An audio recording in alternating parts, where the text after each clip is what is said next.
Добар ден, почитувани, ова е најновото издание на магазинот за родителство, за практично родителство 0+ месеци на телевизија Телма. Често наидуваме на различни ставови кои доведуваат до дилема кога детето треба да прозбори. Дали е тоа пред првиот роден ден, после првата година или пак до втората година. Колкави се индивидуалните отстапувања кај прозборувањето. Дали е точно дека секое дете ќе прозбори тогаш кога ќе биде подготвено за тоа, кога кај родителите треба да се вклучи алармот дека нешто не е во ред со јазично говорниот развој кај нивното бебе, односно дете. Денеска во студиото на Телма гостинка е Силвана Филипова, доктор на науки по логопедија, инаку директорка на Заводот за рехабилитација на слух, говор и глас во Скопје. Добре ни дојдовте во студиото на Телма. Благодарам за поканата. Има бројни предрасуди поврзани со говорот кај децата. Денеска вие ќе дадете стручни, логопедски, практични совети за да се надминат или пак минимизираат дел од нарушувањата со јазично-говорниот развој. Ќе започнеме од тоа што некои родители гордо велат дека нивното бебе прозборело на 3, 4 или 5 месеци. Тоа кажало мама или пак баба. Значи ли тоа дека прозборело? Не значи дека прозборело, значи детето на таа возраст не е физиолошки подготвено да зборува. Значи, тука станува збор за една нормална развојна фаза која ние нарекуваме баблинг. Во оваа фаза децата ги дуплираат слоговите мама, баба, тата. Тоа е една вокална игра. Децата во овој период уживаат во таа вокална игра. Таа вокална игра е одраз на физиолошката состојба на детето.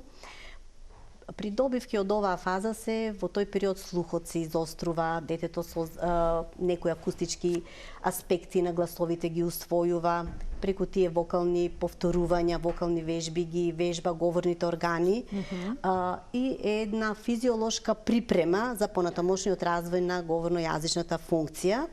И не значи проговорување. Значи, проговорување е кога ќе се појави свесно првиот збор кој што носи значење. Значи, збор со значење. Збор со и значење. На која возраст би требало да се јави првиот збор со значење? Првиот збор со значење се јавува зависи од индивидуалните карактеристики на децата. Значи, имаме деца кои што проговоруваат порано, имаме деца кои што проговоруваат покасно. Направени се обимни студии, испитувано е кога најчесто децата проговоруваат и тоа е периодот од 9-тиот месец до 18-тиот месец. Горна граница е 18-ти месец? 18-тиот месец. Значи имаме некои автори кои што се построги, кои што наведуваат дека горна граница би требало да биде 15-тиот месец. И јас тука се слагам со нив, затоа што ако детето до 15-тиот месец не проговори, родителот треба веќе да побара стручна помош, да извади упут, па додека да се подготви да дојде, се губи време и што е порано, толку е подобро. Да дојдат, да се советуваат со логопед, да видиме зошто детето не проговорило во тој период, ако треба некои совети да му се даде или пак ако треба и говорот да се следи. А се случува дека и бебињата фазата на брборење да трае подолго, до 15-тиот месец, да изговараат нејасно некои зборчиња? Значи, фазата на брборење се појавува некаде на околу 10-тиот месец. Значи, тогаш детето постанува еден вистински брборко, дрдорко. И ако го анализираме или внимателно да го слушаме, значи ќе помислиме дека зборува некаков страни јазик.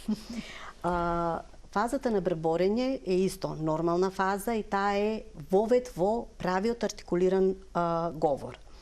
Оваа фаза може да трае подолго, може да се јави и покасно и некогаш може да ни упатува дека станува збор за некој каснење во говорно-јазичниот развој. Сега кога зборуваме за каснење во говорно-јазичниот развој, треба да имаме во предвид дека имаме каснење како индивидуална карактеристика. Добра.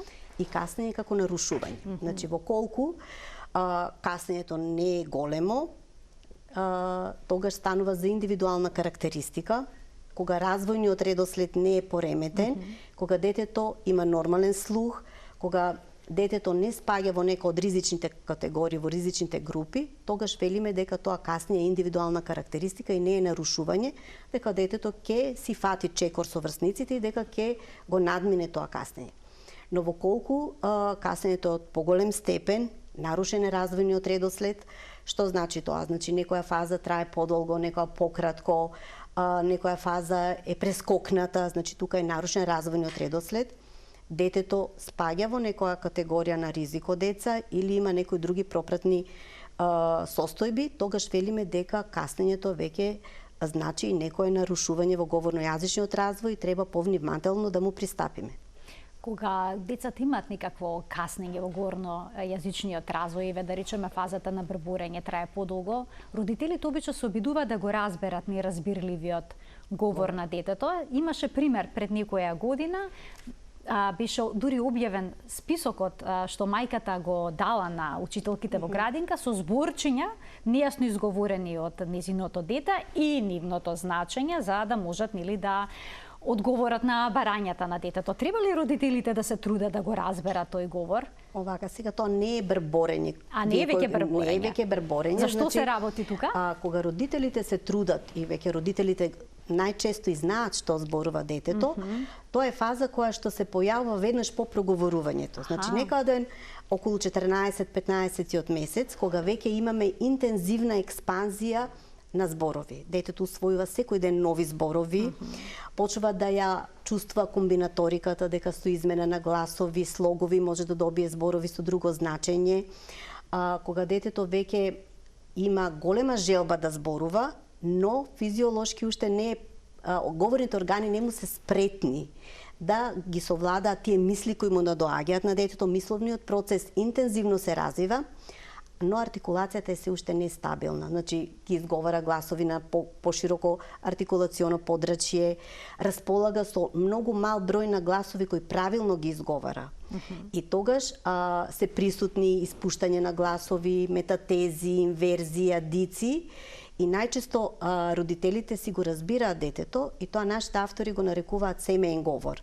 И овој семеен говор треба да трае некаде до втората, па и почетокот на третата година.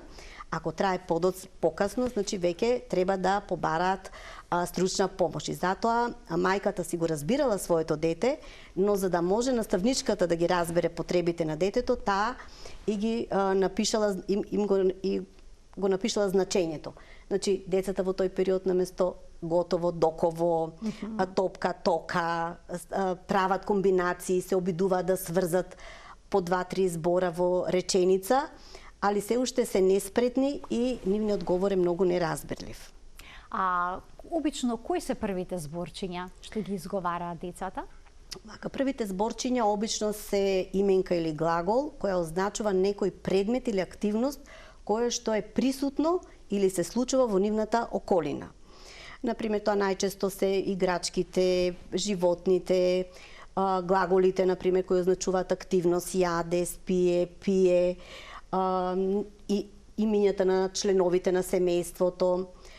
Некои од логопедите ги сметаат и како прв збор кога детето ќе каже мама, баба, тата, но во поново време заради баш таа заблуда, кога ќе ги прашаме родителите дали вашето дете говори, тие ќе ни кажат дека говори, а уствари се однесува на говори мама, тата, баба, а тоа се однесува на баблинго, дека детето не е тоа првиот збор, него се однесува на фазата на баблинг. А пред фазата на прозборување, треба ли децата да го разбираат говорот, односно да ги поврзуваат со одредени предмети, да речеме?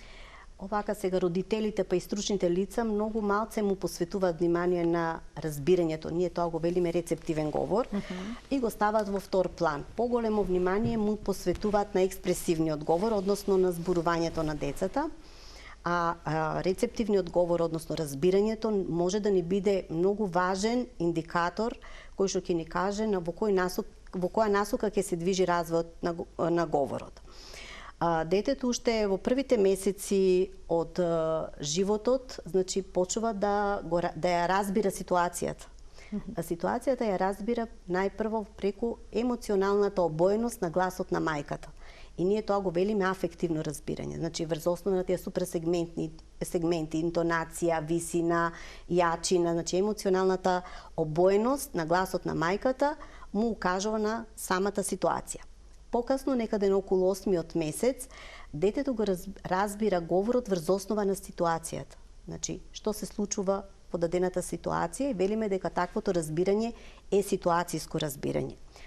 Покасно, веќе на 9-тиот, 10-тиот месец, разбирањето треба да биде понезависно од самата ситуација и да преминува веќе на разбирање на самиот говор, и ние тоа го нарекуваме говорно разбирање. Кај говорното разбирање разликуваме разбирање на едноставни говорни налози и разбирање на сложени говорни налози кои што се составени од 2, 3, 4 па и повеќе активности. Разбирањето секогаш треба да му претходи на експресивниот говор, односно на проговорувањето.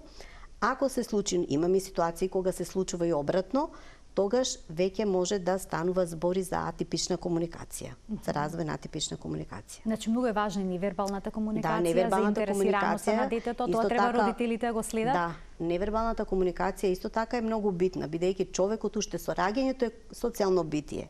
Значи, детето одма после првите месеци пробува да стапи во интеракција со околината. И таа прва невербална комуникација ние нарекуваме неинтенционална, ненамерна и настанува како резултат на слободната вокализација на детето. Значи, детето преку тие гласови на удобност, гласови на неудобност, дава сигнали како се чувствува. Значи, дали е нахрането, дали е мокро, значи праќа некои сигнали до околината.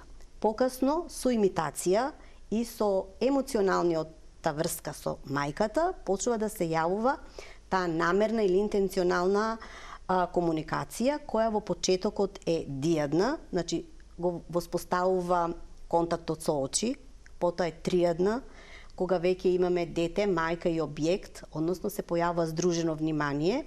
Здруженото внимание е битен сигнал, битен знак каков ќе биде говорно-јазичниот развој, социоемоционалниот и когнитивниот развој на детето. Детето треба да иницира здружено внимание и да одговара на здруженото внимание на другите. Исто така битни се во таа невербална комуникација и развојните гестови.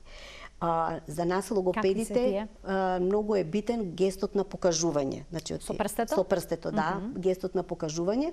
Бидејќи со гестот на покажување тоа ги покажува протодекларативните и протоимперативните активности. Сега, протодекларативни е кога сака нешто да покаже, да сподели, а протоимперативно е кога нешто наредува, бара, покажува. И репрезентацијските гестови, тоа се гестови со значење папа, дај, полјупче, ми се јаде, значи тоа се гестови кои што даваат некое значење. И невербалната комуникација се развива пред вербалната комуникација, кога детето ќе проговори, гестовите се уште се присутни, но се веќе во втор план. И служат како до објаснување на значењето на говорот. Некогаш родителите велат, моето дете се разбира, но не зборува. И обично при тоа добиле и податок дека некои од блиските членови на семејството подоцна проговориле. И сега тука ми произлегуваат две подпрашања. Првото е дали можеби родителите се во заблуда дека нивното дете се разбира, а второто е постојат ли доцни прозборувачи? Овака сега родителите, например, не може да направат комплетна проценка дали детето се разбира. Значи, тие не се во заблуда, тие виделе дека детето нешто разбира, но можеби тоа се едноставните тие говорни налози ги разбира, не разбира сложен говорен налог или не извршува сложен говорен налог. Значи, некогаш за да се проговори не е доволно само разбирањето, него потребни се и други фактори и затоа е важно да се направи проценка на кое ниво е разбирањето на говорот. Ние во нашата установа поседуваме стандардизирани тестови кои што го испитуваат разбирањето на говорот. Значи, треба да се утврди дали детето го разбира говорот и ако се утврди дека го разбира говорот, нема други причини, треба да се посомневаме дали детето е мотивирано да зборува, дали чувствува желба, потреба да зборува, дали е ставено во проблемски ситуации каде што би го користело говорот и да видиме дали има и бихевиорални проблеми. Затоа што некогаш бихевиоралните проблеми можат да бидат голема кочница во развојот на говорот. Какви се те бихевиорални проблеми? Тие бихевиорални проблеми се проблеми во однесувањето. Значи, детето научило, заради тоа што било негативно, наградувано, односно негативно условувано од страна на родителите. Кога сака да побара нешто, тоа наместо да го вербализира, вика или невербално се обраќа, родителите одговарат и на тој начин го условуваат детето да продолжи така. Затоа што за да направи едно барање, вербално барање, детето треба да направи еден сложен ментален процес. И тука повеќе енергија се троши, а тоа гледа дека му успева и невербално, најчесто со викање го добива тоа што го бара и нема потреба да говори. А има ли доцни прозборувачи?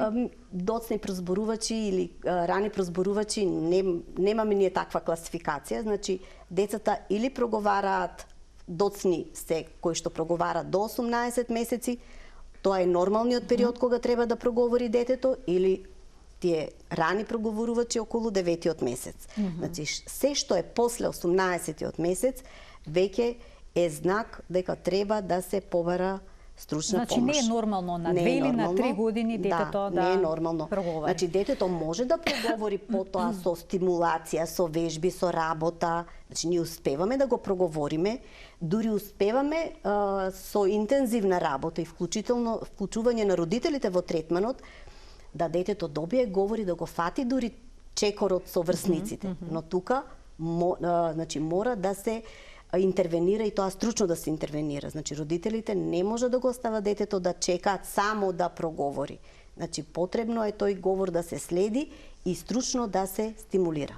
Вела дека децата се подоцна почнуваат да проговоруваат, односно да прозборуваат. На што се должи тоа? Има ли вистина дека добиваат недоволна вербална стимулација од околината, премногу дигитални информации примаат од екраните?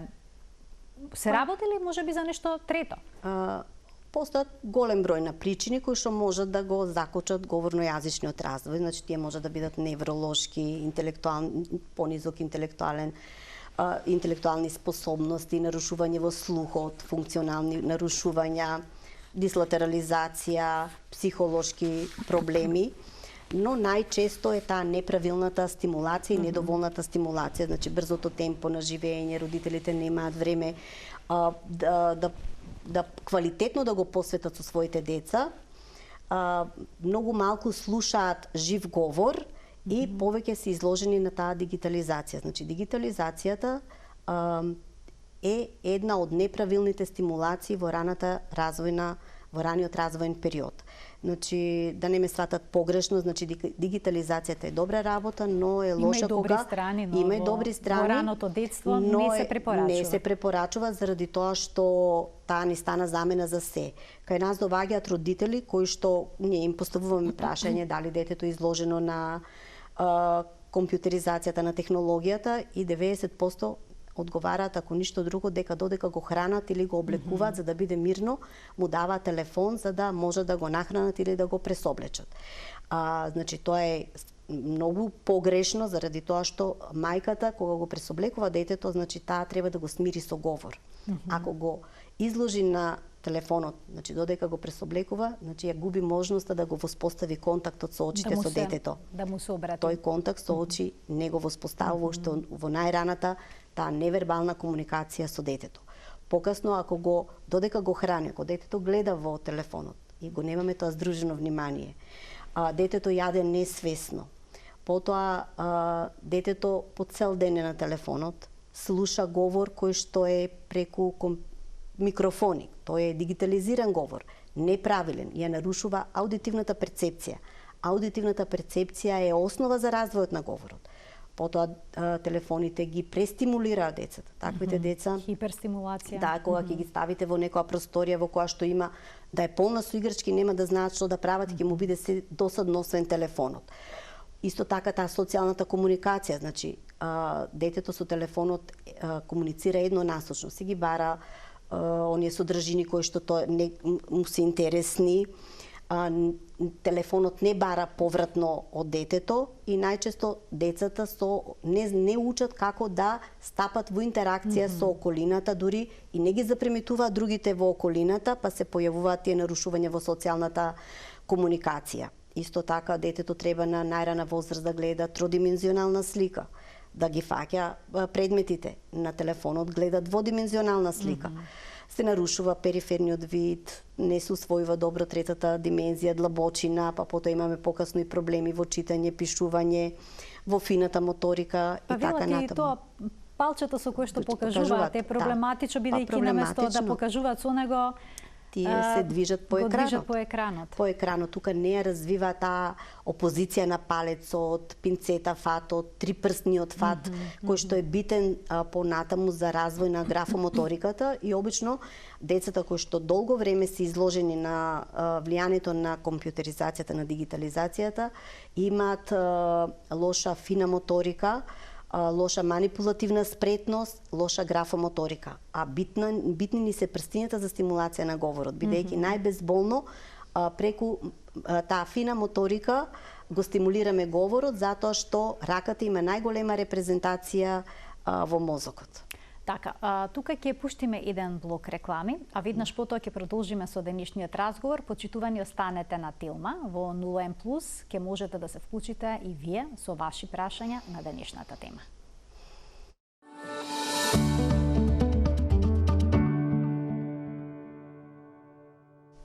Со Силвана Филипова, доктор на науки по логопедија, директорка на Заводот за рехабилитација на слух, говор и глас во Скопје, денеска зборуваме за развојот на говорот кај детето, но и за доцнењето во говорот. Од овој момент ќе можете, почитувани, вие да се вклучите во денешната емисија на телефонскиот број 3076 677 и да учествувате активно и вие со ваши прашања во креирањето на концептот на денешниот магазин за родителство 0+ месеци.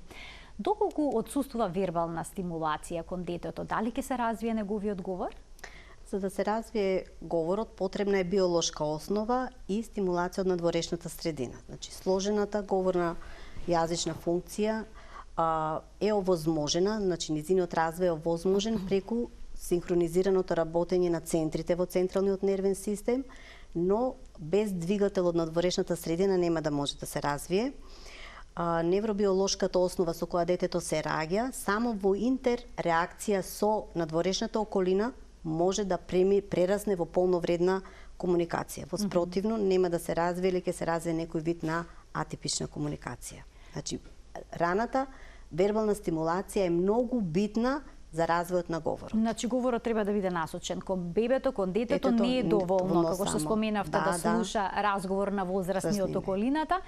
Што препорачувате, што се да биде вклучено во вербалната комуникација? Треба ли родителите да им пеат песнички? Какви песнички при тоа да им пеат? Или пак да им читаат сликовници? Текстот ли да го читаат или да ја раскажуваат? Што е нацртано на сликата? Како тоа? Значи, се зависи од возраста. Се зависи од возраста. Тука нема правило, значи битно е родителите да поминуваат што повеќе време и што поквалитетно време со своето дете. Детето да слуша жив говор кој е насочен кон него. Во периодот на прелингвалната фаза детето прво ја перцепира интонацијата на говорот и затоа тука се многу битни тие песнички, едноставни песнички кои што треба да бидат пропратени со моторички движења. Значи да имаме и говор и моторика. Потоа во околу 20-тиот месец мора да почнат со структурирање на играта. Значи, да му ја структурираат играта, детето учи преку игра, искуствено учи, сликовниците може да ги уклучат, покажување на слики. Значи, ако детето е во фаза на развој на јазичното разбирање, значи треба да покажува, ако детето веќе има проговорило, треба да ги именува. Она што е најважно, да го става детето во стимулативна средина. Сега, што подразбира таа стимулативна средина? Тоа не подразбира да биде собата полна со играчки и детето да се остави само во стимулативната средина. Тоа подразбира средина која што доведува до предизвик кај детето, ствара предизвици кај детето да истражува, да стане креативно. Потоа средина која што им дава граници на децата, значи нему да знае до каде може и што може. Потоа средина која што му овозможува на детето да има интеракција, да не биде само, да биде со врсниците, да биде со други луѓе, да слуша жив говор и средина која што ќе ги стимулира физичките активности, физичкото движење на детето. Значи децата мора што повеќе и да се движат, сето тоа е насочено кон развој на говорот.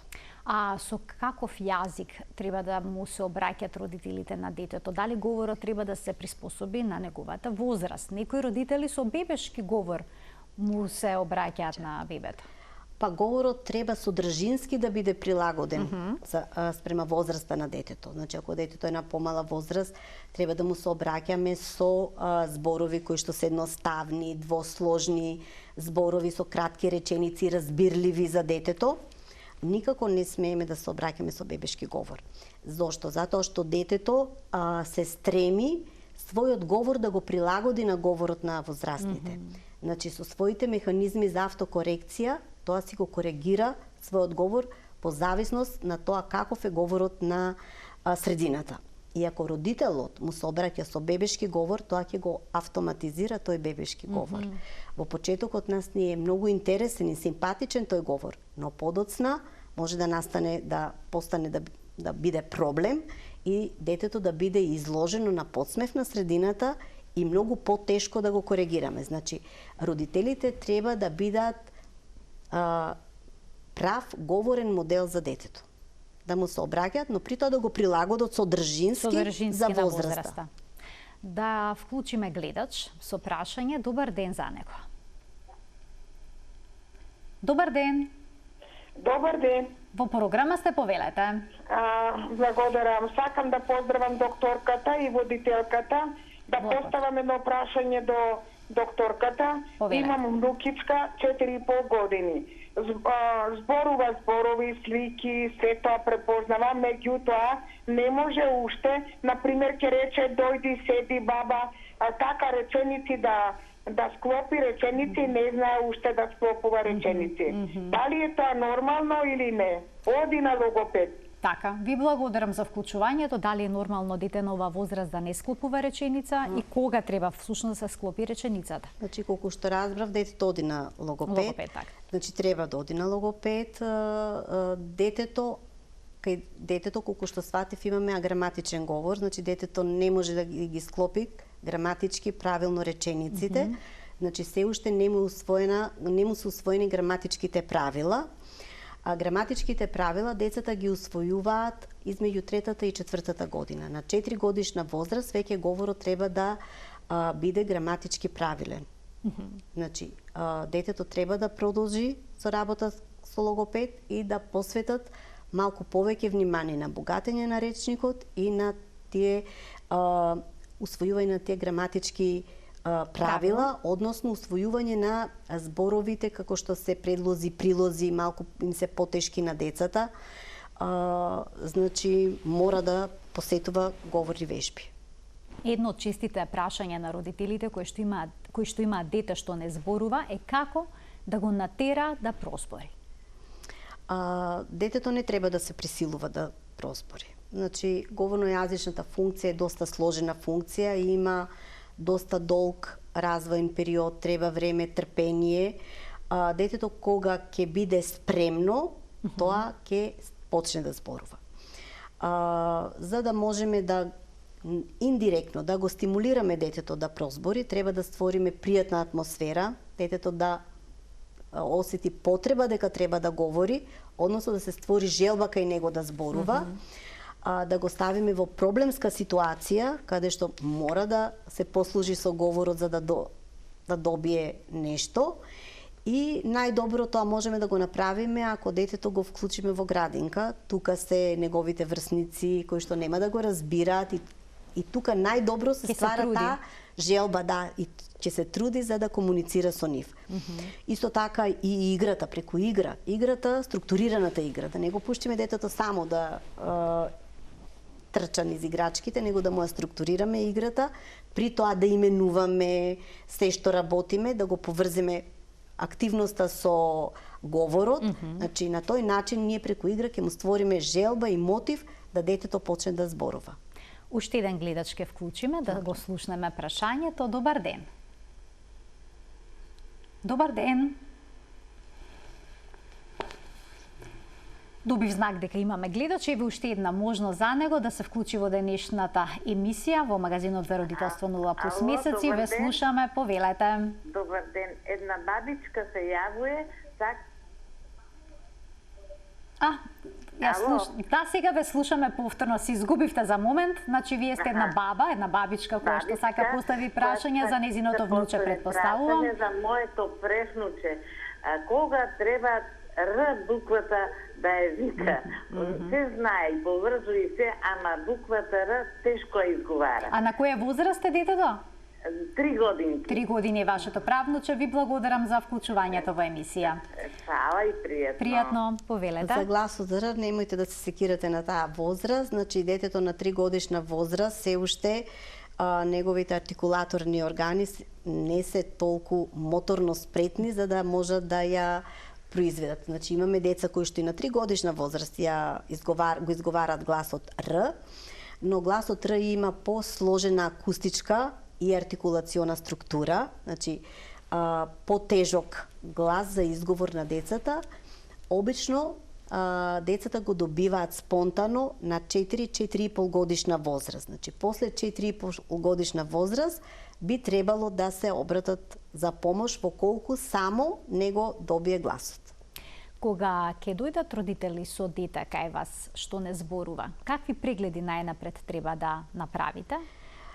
Се поставувате ли диагноза? Како изгледа сето тоа? Значи, кога доаѓаат кај нас децата, ние обично поставуваме тимска диагноза. Поголем број на стручни лица се вклучени во поставувањето на диагнозата.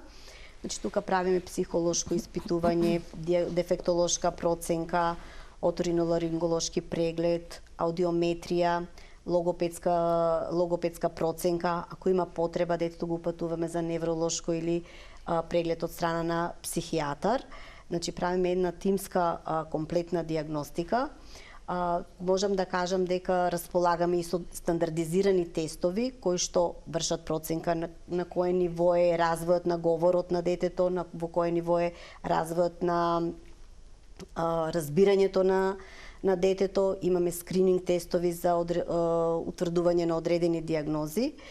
И по поставувањето на диагнозата го вклучуваме во некоја од програмите кои што ги спроведуваме во нашата установа.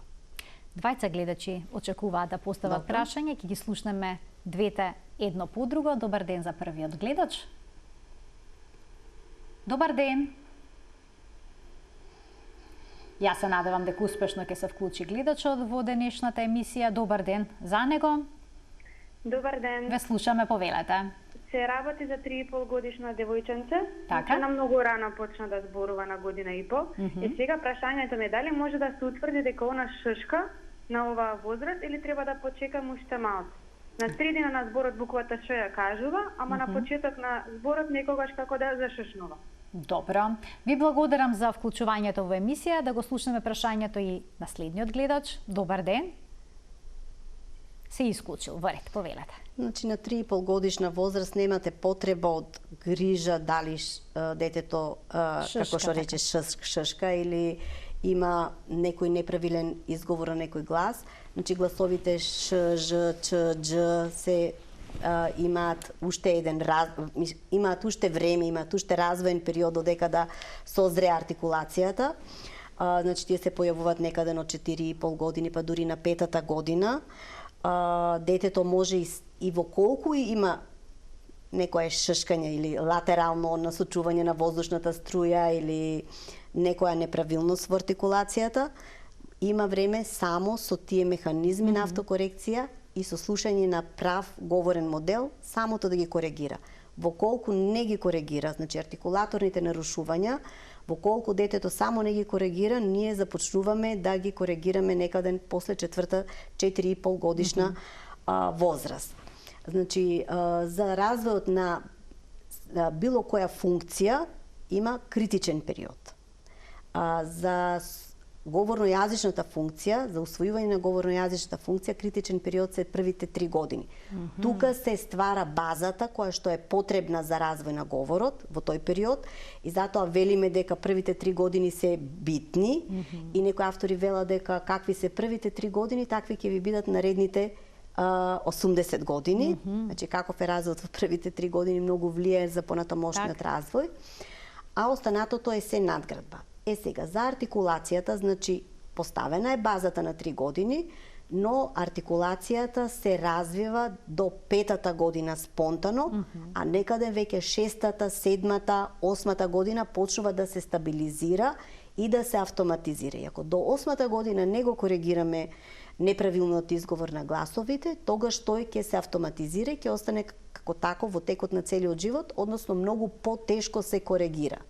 Споменавте дека темелот на мајчиниот јазик се усвојува до 3-та година. Да. Што доколку детето не прозборе до 3-та година, бидејќи не е ретко да видиме примери на дечиња што на 2 или 3 години не зборуваат?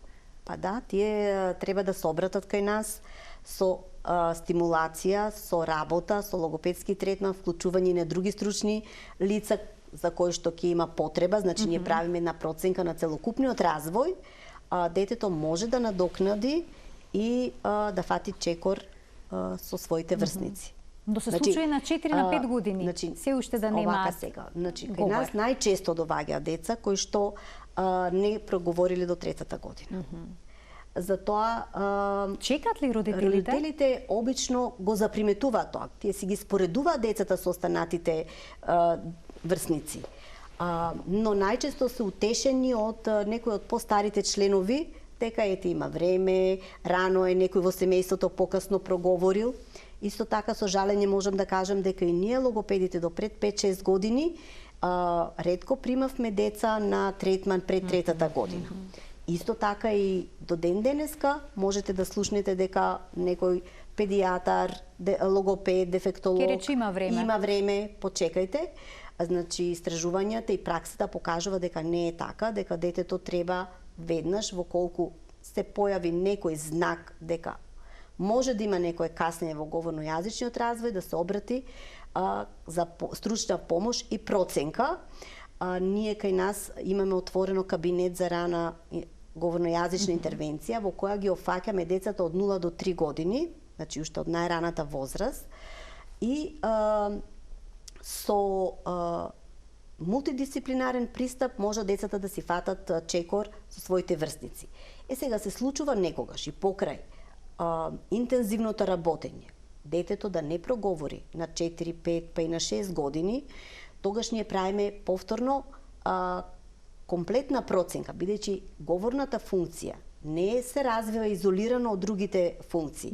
Значи многу е битен социоемоционалниот развој, интелектуалниот развој, когнитивниот, севкупниот развој. Во колку детето не го развило говорот до 5-та, 6-та година, ние на родителите му нудиме алтернативна или аугментативна комуникација. Значи некои од методите на алтернативната и аугментативната комуникација, односно да го научиме детето да комуницира со гест, со сликичка, со символи и при тоа ги користиме тие асистивни технологии. Имаме повторно гледач, ќе му дадеме предност. Добар ден. Добар ден. Повелете. Јас сум на бабичко од Куманово. Така. Моето внуче не го приметивме. Прво док беше бебе, зборуваше некои збори. После го приметивме околу 3 години. Детево има 5 години, уште не зборува. Го водиме во логопед, водивме во цистина, му дадоа депатин син. Дали има шанса детето да проговори? Така, ви благодарам за вклучувањето во емисија. Ве дете на 5 години кое што се уште не зборува, но колку што разбрав и прима некаква терапија. Терапија, значи има и додатни пропратни состојби кои ја следат, значи го следат говорно-јазичниот развој. Значи тоа дете е високоризично дете за касење во говорно-јазичниот развој. И сега јас би им препорачала на родителите, значи да си продолжат со стимулација, да не се откажува. Значи имаме ситуации кога детето проговорило, но сега треба да си поставиме цели и приоритети, што ни е битно, каков говор очекуваме. Значи, детето може да проговори, но тој говор да биде аграматичен, посиромашен, во поглед на бројот на зборови, во поглед на тие синтаксички конструкции, во комуникацијата. Значи, да не се откажува, да си продолжат. Значи, имаме ситуација кога дете и на 5-5,5 годишна возраст почнало да зборува. А што им советувате на родителите кои што имаат дете кое што не говори, кое што не проговорило? Какви вежби во домашни услови би можеле да прават? Може ли вака еве неколку примери да дадете? Па, обично детето ако не проговорило во развојниот период, во тој нормалниот период, треба да се обрати на логопед. И логопедот, во зависност на целта која што си ја поставил, е должен да му каже кои вежби. Значи, паралелно со логопедот треба да се консултират. Значи, и родителите со детето треба да додат и логопед, но паралелно и дома да работат. И дома да работат. Затоа што синапсите се ствараат со стимулација, но се уцврстуваат, се зацврстуваат, постануваат стабилни кога тоа се повторува. Значи, логопедот, ако детето не проговорило, родителот треба да биде активно вклучен во работата, да ги следи сите оние работи кои што ги работи логопедот, и тука одиме ние чекор по чекор. И секогаш на родителите им кажуваме што треба да сработат. И сега имаме родители кои што сметаат, ете го носам детето на логопед. И тоа е доволно. И тоа е доволно. Не е доволно, или, например, има родители кои што го носат кај логопед, кај дефектолог, кај терапевт за сензорна интеграција и мислат дека останатите стручни лица ќе ја завршат неговата работа. Во развојот на говорот секој си има посебна улога. Значи, и родителот има многу значајна улога и многу помага за детето да прозбори или да фати чекор со врсниците. Вербално треба да го стимулира постојано. Да, вербално да го стимулира. Значи, логопедот, ако логопедот не ви дава информации, веднаш сменете го. Значи, логопедот после секој третман или еднаш неделно мора да ви даде инструкции во текот на оваа недела, работите го тоа. Значи, ако пак ќе кажам, зависи на кој ниво и на која цел работи. Так. Ако работиме на стимулирање на рецептивниот говор, ќе му даде вежби како да го стимулира рецептивниот говор. Значи, ќе барате од детето да ви извршува одредени говорни налози, покажи каде е топката, донеси ја топката, значи ќе го вежба рецептивниот говор. Ако работиме на именување, значи ќе му даде кои вежби треба да ги спроведува во домашни услови за да го развие именувањето кај детето. Ако работиме на реченица, кои вежбички се треба да ги работи за да детето почне да формира, односно да ги сврзува тие зборови во реченица. Ако детето почне да изговара зборчиња, но неправилно, родителот треба да го поправа? Не треба да го поправа, не треба да го поправа. Значи, родителот, значи, на така можеме да направиме уште еден проблем. Детето да се повлечи, да престане да ги изговара зборовите. Значи, во такви ситуации родителот треба да го парафразира или да го повтори правилно зборот кој што детето неправилно го изговорило.